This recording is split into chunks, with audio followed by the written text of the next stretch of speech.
네, 안녕하세요. 오늘 코인 종목은 스테픈 한번 보도록 하겠습니다. 들어오신 분들 구독 버튼 한 번씩 눌러주시고, 그래서 스테픈이 패턴을 거의 완성시키기 직전입니다. 그래서 무슨 패턴인지 설명드릴 거고, 이 패턴은 이제 나왔다 하면은 어느 정도 이 기간이 멀지 않았다, 방향성이 나올 때까지 그렇게 멀지 않았다를 좀 알려주는 신호기 때문에 그 전까지 아직 시간이 조금 남아 있어서 먼저 좀 체크를 하는 차원에서 볼 거고요. 그 다음에 올라가게 됐을 때 그 다음 목적 지점들, 만약에 이탈하게 되면 위험해지는 지점들 체크해 보면서 중간중간 좀 대처를 어떻게 하면 효율적으로 할 수 있는지 제 견해에서 좀 설명을 드릴게요. 이게 무슨 패턴이 나오고 있는 거냐면, 이 누구나 아는 패턴일 거예요. 이 차트 공부 한 달만 해봤어도 아는 패턴입니다. 삼각수렴형 패턴이요. 지금 완성을 거의 다 시켰어요. 지금 거의 다 시켰고, 모르시는 분들도 계실 수 있으니까. 삼각수렴형 패턴은 박스권, 횡보 구간의 하나의 패턴 중 하나입니다. 고점이 순차적으로 낮아지고 저점이 순차적으로 높아지는 이런 식의 삼각형 모양으로 줄어드는 패턴이에요. 이 패턴이 나오고 나서 보통 이게 어느 쯤에 터지냐면, 이 끝 지점 있죠. 여기 딱 모이는 지점, 여기.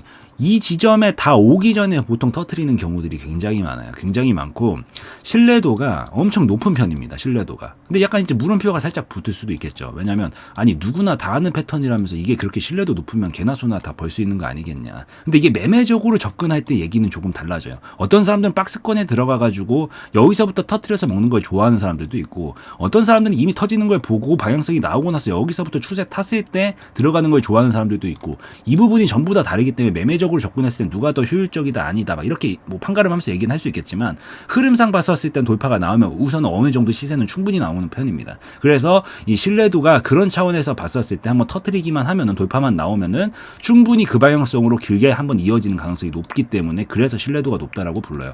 그럼 패턴을 괜히 패턴이라고 부르겠어요? 그만큼 많은 사람들이 수도 없이 오랜 세월 동안 데이터를 쌓아봤었을 때 확률이 높으니까 패턴이라고 부르는 거겠죠. 정형화가 돼가지고. 그래서 패턴이라고 부르는 거고, 또 더해가지고 이 패턴 자체가 지금 물론 누구나 알기 때문에 속임수는 조금 많이 나옵니다. 그래서 이 속임수를 좀 피할 수 있는 방식들도 제 경험을 삼아서 좀 말씀드릴 거니까 그런 부분들까지 같이 체크를 해보시면 좋을 것 같아요. 어찌되었든 여기 도달하기 전에는 분명히 돌파하기 전 나올 거라고 보고 있고, 왔다 갔다 하면서 움직일 테지만 결국 돌파가 확실하게 나오기 전까지는 아무 의미 없는 움직임이다. 그래서 여기서 그냥 왔다 갔다 하는 거 신경 안 써도 되고요. 결국 확실하게 이격을 좀 벌려주면서 뭔가 움직임이 나오기 시작하면 그때부터 방향성이 좀 터질 가능성이 높으니까, 그때부터 조금 예의주시하면서 보시면 된다라는 차원으로 보시면 될 것 같아요. 이렇게 보시는데, 아까 제가 속임수가 좀 많이 나온다라 그랬죠. 이게 좀 피할 수 있는 방식은, 여기서 막 갑자기 밑으로 미친 듯이 장중에 꽂는 척을 해요. 그러다 갑자기 미친 듯이 꼬리를 길게 말아요. 그러고 나서 양봉으로 마감을 시켜놓고 그 다음에 막 돌파시키고, 이런 식의 움직임이 되게 많이 나오거든요. 그만큼 유명하니까 이제 조금 더 꼬는 거죠, 일부러. 그래서 될 수 있으면 물론 이제 저처럼 조금 짬이 오래되고 오랜 세월 보다 보면은, 이거 분봉상 타이밍이나 이런 것들도 같이 체크를 하면서 보다 보면은 이제 이게 좀 찐인지 아닌지 구별이 될 때가 있는데, 기본적으로 지금 들어와서 보시는 분들은 그 정도 단계가 아닐 거라고 생각을 하기 때문에 가장 베이직으로 접근을 하는 게 처음에는 좋아요. 그래서 기본으로 설명을 드리면, 이런 방식들을 내가 이 속임수에 당하지 않기 위해서 그런 확률을 높여주는 방식은 종가로 체크하세요. 이게 장중에 보면은 이게 심리적으로 엄청 뒤흔들게 만들 거거든요, 분명히. 장중에 체크하시지 마시고 종가로만 체크하세요. 종가로 확실하게 돌파를 해주면서 이격을, 만약에 돌파각이라고 하면은 여기서 이렇게 이격을 벌려주면서 이 선에서 거래량이 살짝 터져줄 때가 확실하게 돌파했다라는 신호입니다. 반대로 밑으로 터진다라고 하면은 밑으로 운봉을 확실하게 종가 마감 시켜주면서 이격을 벌려줬을 때가 터진 거예요.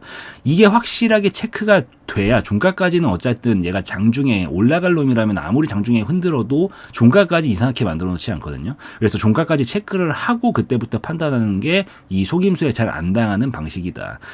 물론 약간 마지막 마지노선을 좀 잡아야 되겠죠. 이 최저가 라인은 뚫리면 안 된다. 기억을 하시고요.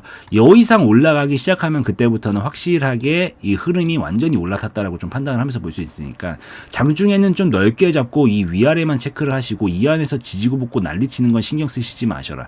이 종가까지 움직이는 것까지 체크를 좀 하자. 이게 피할 수 있는 방식이다라고 좀 생각을 하시면서 보시면 좋을 것 같습니다. 그래서 결국 어찌되었든 터지고 나면은 그 방향성으로 한동안 타고 가려는 성질을 가지 가지기 때문에 요 근처 언저리에서 잘만 이 뭐 미끼를 걸어가지고 낚싯대만 던져 놓으면은 충분히 원하는 정도의 수익이 어느 정도일지는 모르겠지만 사람마다 다 다르죠, 매매 방식은.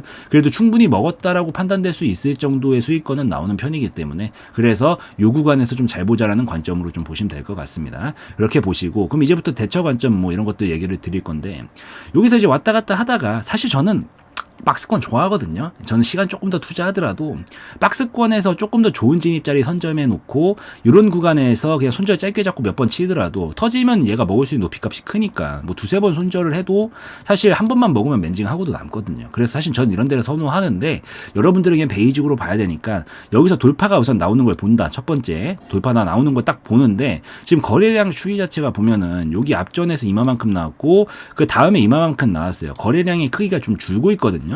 이 소리가 나쁜 게 아닙니다. 어쨌든 특이할 정도로 많이 나오는 건 맞지만 그 특이한 거래량의 추이가 줄어든 건데 이게 점차적으로 매도세가 줄어들고 있다라고 저는 판단을 할 수 있다라고 생각을 하거든요. 왜냐면 어차피 거래량 자체가 매수세와 매도세가 같이 만들어내는 거예요. 내가 샀다면 누군가 분명히 팔았다는 얘기고 내가 팔았다면 누군가 나한테 사준 거겠죠. 그래서 중류 구간이에요. 지금 딱 봐도 계속 같은 구간 건드리면서 움직이고 있는데 거래량이 줄었다는 건 매도세가 줄어들었다는 표시로 생각을 할 수 있기 때문에 오히려 다음번에는 뭐 조금 한 번 더 실패를 하게 되면 한 번 더 조그맣게 나왔다가 돌파하기 나올 수도 있겠지만은 계속 영원히 거래량이 줄지 않거든요. 마지막에 돌파가 나올 때 슈팅을 보내면서 쐐기복 하나 받고 넘어가기 때문에 이번에도 돌파 가능성이 있다라고 보는데 요 자리에서 약간 나오는 거 보고 요런 자리들에서부터는 진입 영역으로 한번 노려볼 만하고요. 손절 라인 짧게 잡고 올라가게 되면 우선 여기까지는 기본적으로 칠 겁니다. 이 구간까지는 요 앞전에 있었던 구간까지는 그냥 무난하게 칠 거예요. 그래서 움직일 때 이게 그 다음 목적 지점이 어느 정도 볼 수 있냐면 단기적으로는 870원 요 870원 정도 구간까지는 요 구간에서 왔다 갔다 하다가 돌파하기 딱 나와주면 충분히 도달 가능성이 높다. 여기가 1차 목적 지점이고 단기적인 지점이니까 요 구간에서 절반 정도 수익 실현해주는 건 나쁘지 않습니다. 왜냐면 한번 또 실패했다가 뺐다가 여기 다시 세 번째 저점 잡고 가면 시간이 좀 길어질 수 있거든요. 그래서 절반 정도 챙기고 보면 좋고요. 그 다음에 이제 돌파까지 딱 만들어진다라고 하면은 이제 여기서 파동을 이마만큼 만든 거잖아요. 약간 지저분해졌으니까 지워드리고 여기서 이마만큼 파동을 만들다가 지금 이 파동이 돌파하기 나오면 거래량을 분출시키면서 가는 거란 말이에요. 그래서 이 정도 힘을 지금 모아놓은 상황에서 돌파하기 딱 구멍이 뚫리면은 이마만큼 모아놨던 힘만큼 터지면서 넘어가게 됩니다. 그렇게 됐을 때 그 다음으로 볼 수 있는 목적 지점은 얼마만큼 넘어간다?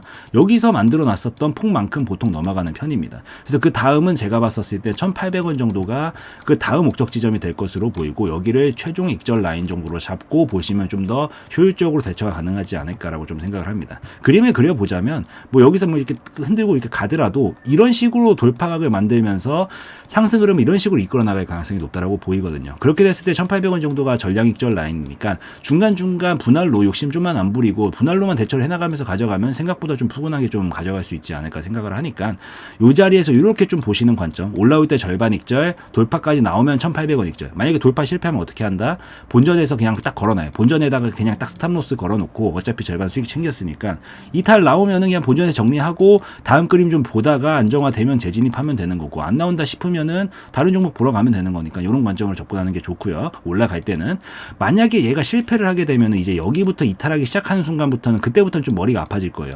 삼각수량의 패턴은 생각보다 신뢰도가 높고 한번 방향성이 터지면 계속 그 방향으로 한동안 가려는 성질이 있다라고 그랬죠. 그래서 한번 뚫리기 시작하면 그때부터는 방향성이 이게 계속 이렇게 타고 오던 게 결국 이렇게 연결이 되면서 아래로 가게 되는 파동으로 바뀌어요. 그래서 될 수 있으면 여기 최저가는 절대 안 되고요. 여긴 절대 안 돼요. 절대 안 될 라인이고 탄력 죽는 라인은 이번에 잡아준 이 저점 뚫리면은 흐름이 한번 꺾일 수 있으니까 종가상 2m로 이탈하기 시작하면은 될 수 있으면 커트를 하고 나오는 게 가장 베스트다. 만약에 물려 있다라고 하면은 이제 여기까지 받아주는 거 보고 반등 나와줄 때 평단가 관리 한번 해서 기술적 반등으로 빠져나와야 되는데 요거는 제가 그때 가서 한번 보이면 한번 다시 찍을게. 어제 되었던 뭐 가능성은 낮다라고 봐요. 왜냐면 이 1월 달에 비트코인이 1월 달에 플러스로 마감을 했단 말이에요. 근데 여태까지 비트코인이 1월 달에 플러스로 마감한 해가 6해인데 그 해 중에 결국 통계적으로 봤었을 때 5회가 그 해는 플러스로 마감을 했거든요. 이 얘기는 결국 그날 처음에 만들어 놨었던 저점 부근은 깨지 않을 가능성이 높다라는 얘기로 해석을 할 수 있어서 가능성은 낮다라고 보는데 높아심에는 말씀드려요. 깨지면 절대 안 된다라는 거. 그래서 뭐 특이사항 발생되면은 뭐 그때 제가 보이면 다시 한번 찍을 테니까 뭐 그건 그때 가서 하는 걸로 하고, 당분간은 요 안에서 어떤 움직임 보이는지만 좀 관건으로 보시다가 돌파하는 쪽으로 뚫리면 방향성 터질 테니까 그 관점에서 그 다음 대처 라인들 제가 말씀드린 부분들에서 큰 틀만 안 벗어나시고 이 생각을 하셔가지고 계획 세워두시면 큰 문제 없이 매매할 수 있을 거다라고 좀 말씀을 드리고 마무리 짓도록 하겠습니다. 그래서 스테픈 코인 요까지 좀 설명을 드리는 걸로 하고, 영상에서의 내용은 저의 개인적인 견해였으므로 참고용으로만 보시라는 말씀 드리고 마무리 짓도록 하겠습니다.